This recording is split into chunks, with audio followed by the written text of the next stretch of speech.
स्वरचित कविताएं एवं motivational speech और स्टडी मटेरियल के लिए शेयर एंड सब्सक्राइब करें हमारा यूट्यूब चैनल धर्मेंद्र स्पेशल और बेल आइकन दबाना ना भूलें। Welcome to my YouTube channel Dharmendra Kumar special. नमस्कार, मैं धर्मेंद्र आप सभी का स्वागत करता हूं अपने YouTube channel Dharmendra Kumar special पर। और मैं विशेष रूप से स्वागत करता हूं कक्षा 12 में अध्ययनरत छात्र एवं छात्राओं का। जी हां, आज हम पढ़ने वाले हैं कक्षा 12 की पॉलिटिकल साइंस। और पॉलिटिकल साइंस के अंतर्गत आज पढ़ेंगे हम दो ध्रुवीयता का अंत। और इसका अंतिम पाठ है, यानी पार्ट 2। और वीडियो वॉच करने से पहले मेरा आपसे निवेदन है कि कॉपी पेन जरूर लेकर बैठें और साथ में एनसीईआरटी की बुक भी लेकर बैठें, जिससे कि आपका कोई पॉइंट मिस ना हो पाए। ओके, तो आइए आज का वीडियो शुरू करते हैं अपना दो ध्रुवीयता का अंत। इसमें हम बात करने वाले हैं शॉक थेरेपी क्या है। ठीक है, तो सबसे पहले हम जानते हैं शॉक थेरेपी, जिसको हम बोल सकते हैं पूंजीवाद। ठीक है, तो जब सोवियत संघ का विभाजन हो गया था तो इनके कारण क्या थे? जो पूर्व देश थे सोवियत संघ के, वो शॉक थेरेपी को अपना रहे थे, यानी पूंजीवाद को। तो इसी को हम शॉक थेरेपी बोलते हैं। देखिए, एक ऐसी प्रक्रिया जिसमें समाजवाद और साम्यवाद को छोड़कर पूंजीवाद को अपनाया जाए, उसे शॉक थेरेपी के नाम से जाना जाता है। ओके, तो आई होप अब इसकी परिभाषा आपको समझ में आ रही होगी, शॉक थेरेपी की परिभाषा। क्योंकि वो लोग सोच रहे थे, सोवियत संघ के जो पूर्व देश थे वो सोच रहे थे कि ये जो समाजवाद है और साम्यवाद है, यही आज हमें एक हाशिए पर लाके खड़ा कर दिया है। यानी इसी चीज का वो लोग विरोध करने लगे थे और शॉक थेरेपी को अपनाने लगे थे।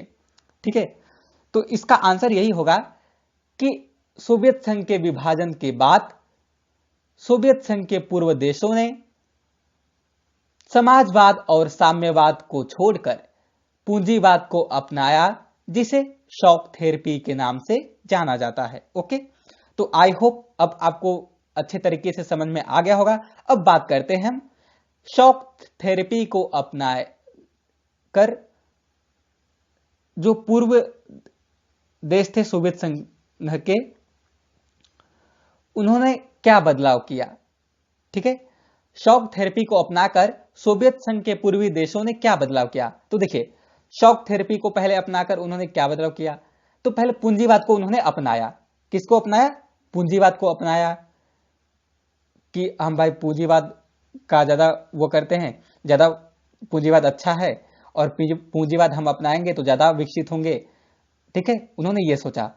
अच्छा, दूसरा पॉइंट, निजी स्वामित्व को अपनाया गया। निजी स्वामित्व मतलब अपने सब कुछ अपना ही है ना। अपने हम जो करेंगे अपने आप से करेंगे, उसमें कोई हमें सरकार से लेन देन नहीं होगा। जो कुछ करेंगे सब निजी है, नहीं हमारा है। तो इसमें निजी स्वामित्व को अपनाया गया। अच्छा, अब बात करते हैं कि जो सामूहिक फॉर्म थे उन्हें निजी फॉर्म में बदला गया। जैसे सामूहिक फॉर्म मतलब जैसे कोई भी कार्य लोग मिलजुल कर खोलते हैं, किसी भी कार्य को, किसी भी, जैसे उदाहरण के लिए आपको एक बड़ा सा कारखाना खोलता है, फैक्ट्री खोलना है, तो उसमें आप पहले अकेले नहीं खोल सकते थे, पहले बहुत से लोग मिल के खोलते थे, तब एक पूरी प्रक्रिया होती थी और वही फैक्ट्री अपने देश के लिए कार्य करती थी। लेकिन आज के युग में ऐसा नहीं रहा है। वहां पे आज के युग में आप अपनी फैक्ट्री खोल सकते हैं, पूंजीवाद आपकी निजी है। ठीक है, तो जिससे क्या हुआ कि जब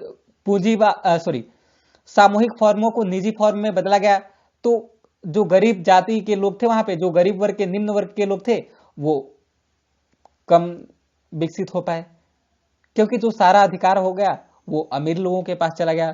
ठीक है, तो ये किसके अंदर अंतर्गत आया? सामूहिक फॉर्म को निजी फॉर्म में बदला गया। शॉक थेरेपी के कारण क्या क्या अपनाकर वहां सोवियत संघ के लोगों ने क्या अपनाया। ठीक है, अच्छा अब बात करते हैं हम। हाँ देखिए, इन्होंने जो रूसी रूबल थी, इसके कारण क्या हुआ कि जो रूसी रूबल थी उसमें गिरावट आने लगी। क्यों गिरावट आने लगी? क्योंकि सब कुछ अब निजी हो गया है, अब सामूहिक नहीं रहा है। पहले तो रूस की भाई चलती थी बहुत, तो उसमें क्या होगा कि अब रूस की अकेली चल नहीं रही थी। ठीक है, अब सभी लोग अपना अपना निजी सब कुछ काम करने लगे, अपने अपने मनमानी काम करने लगे, तो उससे क्या हुआ कि उसकी जो जीडीपी थी वो बहुत गिरने लगी। अच्छा, अब बात करते हैं कि इसमें सिर्फ व्यापार को ज्यादा मान्यता दी गई। देखिए, उन्हें यह लगा कि हम व्यापार से ज्यादा विकसित हो सकते हैं, ठीक है। और व्यापार अपने देशों के साथ नहीं करेंगे वो, जैसे सोवियत संघ में 15 देश थे, तो 15 ही देश अपने आप में ही व्यापार नहीं करेंगे। अब उन्होंने क्या सोचा कि हम व्यापार करेंगे पश्चिम देशों से, यानी अमेरिका जो महाशक्ति है उनके देशों से व्यापार करेंगे, ठीक है। और इन्होंने, हाँ अगला पॉइंट, कि इन्होंने मुक्त व्यापार को अपनाया। देखो, मुक्त व्यापार मतलब कि एक ऐसा व्यापार जिसपे कोई भी सीमा निर्धारित ना हो, ठीक है। मुक्त व्यापार का मतलब हम किसी भी देश में कहीं भी जितना चाहे उतना मनमर्जी व्यापार कर सकते हैं, कोई सीमा निर्धारित नहीं होगी। तो इस बात को लेकर बहुत ही वो सोच रहे थे कि हम विकसित होंगे। और लेकिन लेकिन लेकिन सोवियत संघ के पूर्व देशों को ऐसे अपनाने के बाद इसका परिणाम क्या रहा? शॉक थेरेपी को अपनाने के बाद इसका परिणाम क्या रहा, अब हम ये जानते हैं। अगला प्रश्न, तो देखिए, शॉक थेरेपी को अपनाकर सोवियत संघ को बहुत बुरा परिणाम भुगतना पड़ा। पहला कि जो सोवियत संघ के पूर्व देश थे उनकी आर्थिक स्थिति तहस नहस हो गई थी, ठीक है। क्योंकि पहले क्या था, यहाँ भारत जैसा व्यवस्था थी, ठीक है। सब कुछ सरकार के हाथ में था, केंद्र के हाथ में था, तो इसलिए सरकार सबका देखरेख करता था। लेकिन अब जब से ही पूंजीवाद यहाँ पे आया, तो यहाँ की जो आर्थिक स्थिति थी वो चरमरा-सी गई। जो यहाँ का जीडीपी यानी ग्रॉस डोमेस्टिक प्रोडक्ट यानी सकल घरेलू उत्पाद जो था उसमें बहुत गिरावट आने लगी, ठीक है। अच्छा, अब बात करते हैं हम कि हाँ, जनता को बर्बादी की मार झेलनी पड़ी। अब जाहिर सी बात है भाई कि जब सब कुछ निजी हाथों में हो जाएगा तो जहां पे अमीर गरीब रहेंगे उनका शोषण कर पाएंगे अमीर आसानी से, है ना। काफी जमींदार होंगे तो जमीन पे कब्जा करके जो गरीब हैं उन्हें भगा देंगे और खुद से कब्जा कर लेंगे। तो क्या जो गरीब वर्ग के लोग हैं, जो निम्न वर्ग के लोग हैं, उन्हें क्या उनको बर्बाद होना पड़ गया, उन्हें बर्बादी की मार झेलनी पड़ गई, ठीक है। आई होप समझ में आ रहा होगा। और हाँ, अगला हम बात करते हैं कि वहां देखिए, खाद्य उत्पादन की कमी। देखिए, खाद्य उत्पादन की कमी कैसे होने लगी?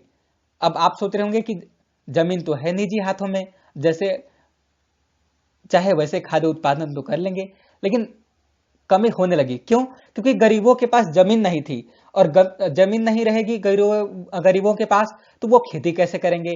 खेती तो सब अमीर कर रहे थे, और अमीर कर रहे थे तो जो बेच रहे थे वो बहुत ज्यादा ही महंगाई पर बेच रहे थे, जिससे कि जो निम्न वर्ग थे उनके पास ज्यादा पैसे नहीं होते थे और वो खरीद नहीं पाते थे, तो वो भूखे मर जाते थे, ठीक है।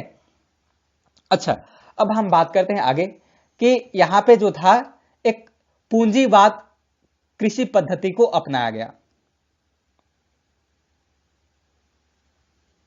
देखिए, कोई पूछे आपसे कि क्या खेती भी दो प्रकार से की जा सकती है, पूंजीवाद और ऐसे भी खेती की जा सकती है, तो बहुतों का इस पे अपना अलग अलग मत होगा। लेकिन हाँ, खेती भी दो प्रकार से की जा सकती है, पूंजीवाद और समाजवाद से। देखो, पूंजीवाद में क्या होता है, पूंजीवाद में भारी से भारी मशीनों का उपयोग किया जाता है। क्यों?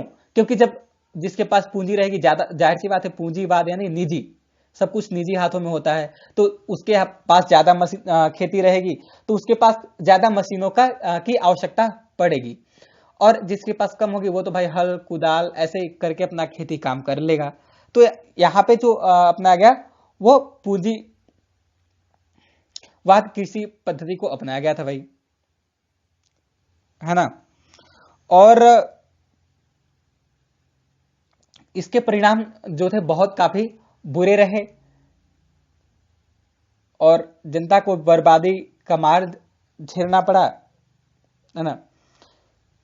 तो जिससे वजह से जो उनकी स्थिति थी वो काफी चरमरा सी गई थी। तो आई होप वीडियो आपको पसंद आया होगा। यदि पसंद आया तो like, subscribe, share and comment जरूर करें। धन्यवाद।